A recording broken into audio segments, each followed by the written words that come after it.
This girl was holding a camera to take photos for her friends. A square suddenly appeared on the screen. A curious friend ran over and asked her, "What is this square?" She said this is the latest facial recognition system. The system would automatically recognize human faces on the screen. Then the girl asked the two friends to move to the camera to take pictures of them. Surprisingly, she found that the facial recognition just suddenly stopped working. At first, she thought that there was a problem with the camera, so she used her finger to identify human faces, but it still cannot work after trying. A few seconds later, a monstrous thing happened. The white square suddenly appeared in the middle of the lake. The girl slowly turned towards the lake, but there was nothing outside the water. The girl had to move her eyes back to the camera. At that time, the square in the camera started moving around, more and more, moving quickly towards them. She was freaked out, but she didn't dare to tell them this. She just quickly pressed the capture button. Not long after she left, there was a red high heel which abruptly emerged on the surface of the lake. When she got back home, she didn't feel anything strange. Still called her friends on the bed. Her friend has just got home as well. After talking for a while,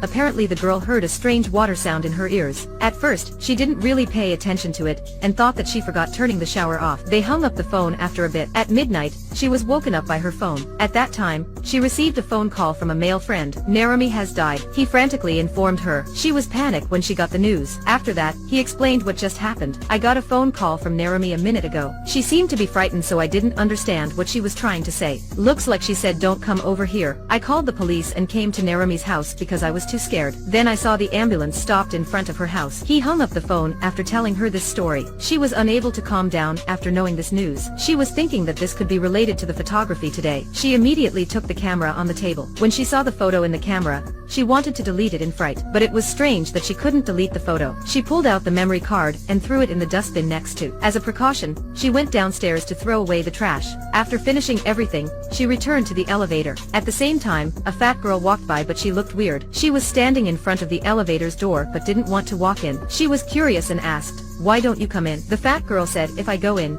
it will be overloaded because the elevator is already full." She totally got terrified after hearing this. She looked around, nobody was there. The elevator's door was gradually closed. She finally got to her apartment after a few minutes. As soon as she got home, she was nervous and sat on the floor. Then covered her ears with both hands. Her mouth kept muttering, "Don't come over. Don't come." Then a drop of water fell on the floor. When she looked over, there was the exact same scene as her friend's house right in front of her. She was terrified, trying to find her phone to call the male friend. He picked up. She asked him to come over with a trembling voice, but the man replied, "Visa, are you outside right now? The people around you were too noisy that I couldn't hear you." She was freaked out. She was by herself. There was absolutely nobody. After saying that, the man just hung up the call. Next, there was the sound of leaking in her house. More and more loudly, more and more water. Her floor was covered with water just in a minute. Whenever she saw the water running to her, she drew back. When she reached the corner, she couldn't move anymore. At that moment, there were a bunch of squares appearing more and more. Eventually, nobody knew if she was still alive or already dead. This is episode 32.